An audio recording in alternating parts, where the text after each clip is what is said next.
How are you? நல்லா இருக்கேன் நீங்க. நல்லா இருக்கேனா? என்னப்பா எடுத்தோனே பக்குனே. நீங்க எந்த ஊரு? நான் ஜெர்மனி இருந்து வந்தேன். எப்படி தமிழ் இவ்வளவு பேசுறீங்க? இவரே எப்படி பிடிச்சது? ரொம்ப கியூட்டா இருக்காங்கல்ல. எது சைனாவா? ஓ செஃப்ல நீங்க? அதேதான் எனக்கும் ஒரு மருமகள் இருக்கு. She is an Italian. ஓ ஃபேமிலி ஃபுல்லாவே லோக்கல்ல எடுக்கிறதே கிடையாது. வேறு மாநிலத்தை சேர்ந்த மருமகள்கள் ஒரு பக்கம் இருக்காங்க, நம்ம உள்ளூர் மாமியார்கள் ஒரு பக்கம் இருக்காங்க. அப்படி பாரு சூப்பர் சீனரி. எனக்கு என்னன்னா இது எந்த மாநிலம் இந்த பொண்ணு அப்படிங்கிறது குழப்பமாக இருக்கிறது. How are you? நல்லா இருக்கேன் நீங்க. நல்லா இருக்கேனா? என்னப்பா எடுத்தோனே பக்குனே. பயப்படாம செய்யனா லேஸ்வாட்டா கேளுங்க. தமிழ்லாம் பேசுறீங்க? எந்த ஊர்? கொஞ்சம் கொஞ்சம் பேசுறேன். கொஞ்சம் பேசுறேன். நீங்க எந்த ஊரு? ஏன் தேவச எது நடத்த போறியா? என்ன கோச்சுக்கிறார்? என்ன கோபம்? டீடைல் கேட்ட குட்டமா இல்ல டீடைல் கேட்ட குட்டமான்னு? நான் ஜெர்மனி இருந்து வந்தேன். எப்படி தமிழ் இவ்வளவு பேசுறீங்க? 3 வருஷம் எங்க பாண்டிச்சேரியில கொஞ்சம் வேலை பார்த்துட்டு இப்போ கட்டிட்டேன். மரவட்ட மாதிரி இருக்கிற உனக்கு மசால் வட்ட சைஸ்ல எங்கேயோ ஒரு மச்சம் இருக்கடா. இல்ல ஒண்ணும் இல்லடா. என்ன சார் கொஞ்சம் பேசுன்னு சொல்லிட்டு நல்லா பேசுறீங்களேம்மா. தம்பி தேங்க் யூ. நான் தாய்லாந்துல ஒர்க் பண்ணிட்டு இருந்தேன். அப்போ இவங்களை சந்திச்சேன். நம்ம ஊர்ல இருந்து படிச்சா வேலைக்கு போற அப்படி போயிட்டு இருக்கோம். அதானே உலக வழக்கம்.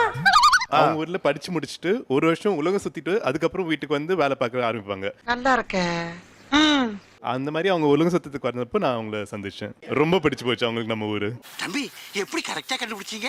ஏன் தமிழ்நாடு ரொம்ப பிடிச்சு போச்சு? எனக்கு அந்த ரிலேஷன் ரொம்ப பிடிக்கும். அப்புறம் கல்ச்சர் கலாச்சாரம் ரொம்ப பிடிக்கும். அப்புறம் சாப்பிடவும் ரொம்ப பிடிக்கும். போதும் லிஸ்ட் பெருசா போய்கிட்டு இருக்கு. இவரே எப்படி பிடிச்சது? அவங்க ரொம்ப ஸ்பெஷலா இருக்காங்க.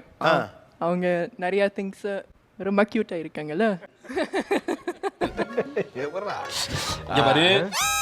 ஓவரா இருக்கு. நீங்க தான் இருக்கீங்களே பாருங்க. இதுக்கு தான் வெளிநாட்டுல பொண்ணு கட்டணுங்கிறது. Who proposed actually? யார் ப்ரப்போஸ் பண்ணா?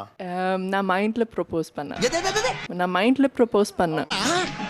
எது? மைண்ட்ல ப்ரப்போஸ் பண்ணேன். என்னங்க எனக்கு ஒண்ணுமே புரியல. அதுதானப்பா எனக்கும் புரியல. ஆனா உலகம் முழுக்க ஒரு ஃபார்முலா இருக்கு, சொல்ல வைக்கிறது தான் நம்ம ஆளுங்க வேலை. சோ எவ்வளவு நாள் நீங்க மீட் பண்ணீங்க? 5 வருஷம் ஆச்சுல. டெபினெட்லி. கல்யாணம் 5 வருஷம் ஆச்சா? இல்ல கல்யாணம் இந்த ஜனவரி ஆச்சு. ஆனா சொல்றது கூட 5 இயர்ஸ்னு கூட சொல்லாங்க. இந்த பொண்ணு 5 வருஷம். நான் ஏதோ பெருசா சாதனை பண்ணிட்டுதா என்ன பாராட்டினாங்க. இந்த பாராட்டுக்கெல்லாம் காரணம் நான் இல்ல, இவர். உங்களுக்கு ஒரு பாட்டு இருக்கு தெரியுமா? அந்த பாட்டை நான் இவரை பாட சொல்றேன். இவர் பாடி இருக்காரா எனக்கு தெரியல. பாடணும். பாடுங்க. ஸ்டார்ட் பண்ணலாமா? அடடா. ஜெர்மனியன் செந்தேன் மலரே. இந்த பாட்டையே பாடாம லவ் பண்ணிருக்கேன் நீ. என்னடா ஏ? நான் வந்து இந்த ஸ்டேட்ல இருக்க இந்த பொண்ணை தான் கல்யாணம் பண்ண போறேன் இல்ல காதலிக்கிறேன்னு உங்க பையன் சொன்னப்ப எப்படி இருந்துச்சு? கஷ்டமா இருந்தது. என்ன கஷ்டமா இருந்துச்சு? தாங்க மாட்டீங்கடா. இது என்னன்னு தெரியும், தாங்க மாட்டீங்க. ஸ்டேட் விட்டு ஸ்டேட் போறாங்க. பாஷை வேற ப்ராப்ளம். எந்த ஒரு மருமக? எந்த கேரளா சார். ஓ பயந்த எல்லாரும் பயமுறுத்துனாங்க சார். கேரளாக்கு போனா பசங்களை ஏதோ பண்ணிடுவாங்க. ஃபர்ஸ்ட் ஒரு பயந்த மாதிரி இல்ல சார். பசங்க உங்களை பையனை ஏதோ பண்ணிடுவாங்க வேண்டாம் அப்படின்னு எல்லாம் பயமுறுத்துனாங்க சார். பயந்தா தொழில் பண்ண முடியுமா? இவங்க எப்பவுமே அப்படித்தான் அடிச்சுக்கிட்டு இருப்பாங்க. வாங்க.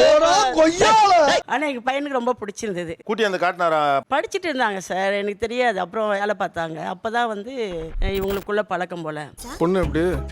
எந்த வேலையும் செய்யாதப்பவே தெரியும் நீ இந்த வேலை மட்டும் கரெக்டா செய்வேன்னு. நான் கோயில்ல இருந்து அப்ப எனக்கு ஃபோன் பண்ணாங்க. நான் அப்ப சத்தம் போட்டு விட்டுட்டேன். ஏமா நீ இப்படி பண்ற? அதான் அந்த பொண்ணு தான் உங்க பையனை காதலிக்கிறேனே ஃபோன் பண்ணாங்களா? ஆமா. உன்னைய மாதிரியா? எங்க அப்பா அம்மா மாப்பிள்ளை தேட ஆரம்பிச்சிட்டாரு. நான் என்ன பண்ணேன், சரி மொபைல்ல இருந்து நம்பர் எடுத்துட்டு நான் எங்க மாமியார் அடிச்சுட்டு திட்டு வாங்கிட்டு தான் வச்சேன். ஏன் இப்படி வயிறு எரியுது உங்களுக்கு? உங்க அப்பா அம்மா உன்னை படிக்கிறதுக்கு தானே அமுச்சு விட்டுருக்காங்க. உங்க பையனை எதுக்கு கட்டி போட்டீங்க? இல்ல எனக்கு புரியல. இப்ப உங்க பையனை எதுக்கு கட்டி போட்டீங்க?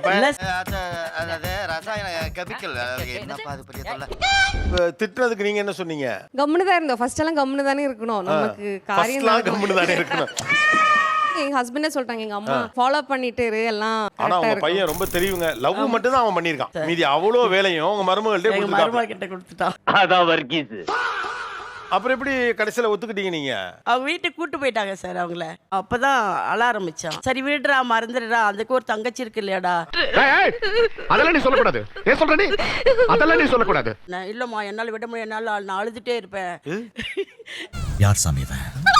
அப்புறம் திடீர்னு ஒரு நாள் அந்த அம்மா கிட்ட ஃபோன் வந்துடுச்சு. வீட்டில் இது மாதிரி நிச்சயம் பண்ண போறாங்க, இதான் பண்ணுங்க அப்படின்னு சொல்லிட்டு. அப்புறமா நாங்க வர வச்சிட்டோம். பிளைட்ல வர வச்சிட்டோம்.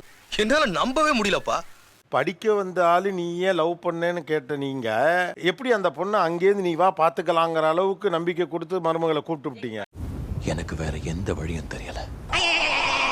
என் பையன் மேல மைண்ட் இருக்கு அந்த அம்மாவுக்கு. வேற ஒரு இடத்துல போனா அந்த வாழ்க்கை எப்படி இருக்குமா தெரியாது. இஷ்டப்பட்ட வாழ்க்கை விட்டு வேற ஒரு வாழ்க்கை, பிடிக்காத வாழ்க்கை கொடுத்தா அதுக்கு எப்படி இருக்கும்?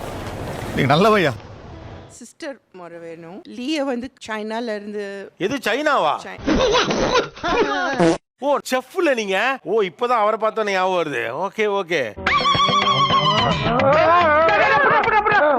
அப்ப அவரு உங்க வீட்ல சொன்னப்ப உங்க வீட்ல எப்படி இருந்துச்சு ஃபர்ஸ்ட் ரியாக்ஷன்? அவருக்கு பிடிச்சிருந்துச்சுன்னா அவ்வளவுதான், அதுதான் முக்கியம்.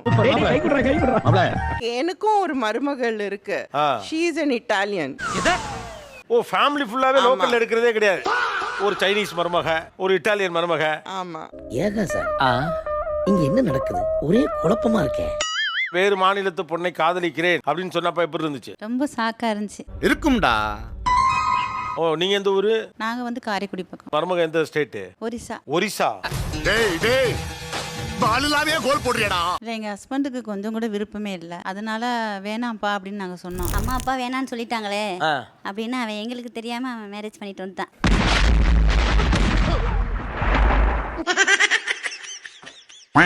இப்ப அம்மா அப்பா சொல்லிட்டாங்களேன்னு அவனும் அப்படியே கவலையிலே இருந்தாலும் ஒரு டயலாக் வரப்போகுதுன்னு நினைச்சேன். கட் பண்ணா அம்மா அப்பா சொல்லிட்டாங்களே அப்படின்னு அவனே கல்யாணம் பண்ண மாட்டான். அவ்வளவு வெறி மாப்பிளைக்கு எல்லாம் உங்களுக்காக தான் மாமா. லவ் பண்றேன்னு சொன்னோம்னா அவங்க அக்செப்டே பண்ண மாட்டாங்க. கல்யாணம் பண்ணிட்டேன்னு சொன்னா அதுக்கப்புறம் ஒன்றும் சொல்ல முடியாதுன்னு சொல்லி கல்யாணம் பண்ணிட்டேன் சார். இப்பதான் உன்னை சரியா புரிஞ்சுக்கிட்டேன். நீ தப்பானவன் இல்ல, நீ தப்பானவன் தான். எப்ப தெரியும் உங்களுக்கு கல்யாணம் முடிஞ்சிருச்சுன்னு? அத வேற ஞாபகப்படுத்திட்டீங்க. அம்மா நான் போயிட்டு வரமா ஒரு மேரேஜுக்கு அப்படின்னா என் காலை எதுவும் தொட்டு கும்பிட்டானான்னு எனக்கே ஞாபகம் இல்ல.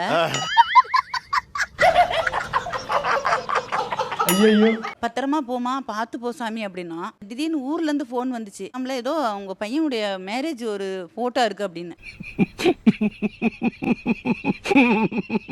அப்புறம் இவன் உடனே கம்பெனில இருந்து வான்னு சொல்லி கேட்டா அவ எதுவுமே சொல்ல மாட்டேங்கிறான். ஏன்டா எங்களுக்கு தெரியாம பண்ண, உனக்கு பிடிச்சிருந்தாலும் நாங்க அப்பாட்ட எப்படியாச்சும் சொல்லி பண்ணிருப்பேன்ல.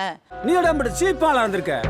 அப்புறம் அந்த பொண்ணு போய் காலை தொட்டு கும்பிட்டுட்டு நல்ல மருமகளா இருந்துச்சு. ஆனா மாமனார் அந்த பொண்ணுக்கு பிடிக்கும், ஆனா என் காலெல்லாம் தொட்டு கும்பிடல.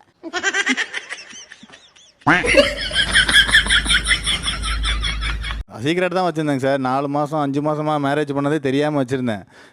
போட்டோ போட்டு விட்டு வைரல் பண்ணி விட்டு. எனக்கு எதிரிங்க வெளியே இல்லடா, கூடவே இருக்கீங்க. ஏற்கனவே தான் கல்யாணம் நடந்தது அங்க தெரியாது, அப்புறம் எதுக்கு இன்ஸ்டாகிராம்ல போட்டு விட்டுட்டீங்க? அப்புறம் எப்படி வச்சிட்டேன்னு அப்படி போயிடுவேன். ஃபியூச்சர் சொல்ல வாங்கி ஒரு பயமா இருப்பேன். உன்னால என்ன பண்ண முடியுமா அதை பண்ணிட்டேன். 4-5 மாசமே சொல்லாம இருந்திருக்கீங்க. அண்ணனுக்கு இன்னும் மேரேஜ் ஆகல. அவனுக்கு மேரேஜ் ஆயிருந்தா கூட சொல்லிடலாம் அப்படின்னு சொல்லி அதுக்காக தான் நான் மெயினா வந்து சொல்லாம ஹைட் பண்ணி வச்சிருந்தேன். ஏன்டா கிராஸா போகுது உன் புத்தி? எந்த வீட்ல என்ன பழக்கம் பாக்குறீங்க? நிகழ்ச்சியில் கலந்து கொண்ட அனைவருக்கும் கோபிநாத் நெஞ்சார்ந்த நன்றிகள். மீண்டும் இன்னொரு சந்தர்ப்பத்தில் பேசலாம்.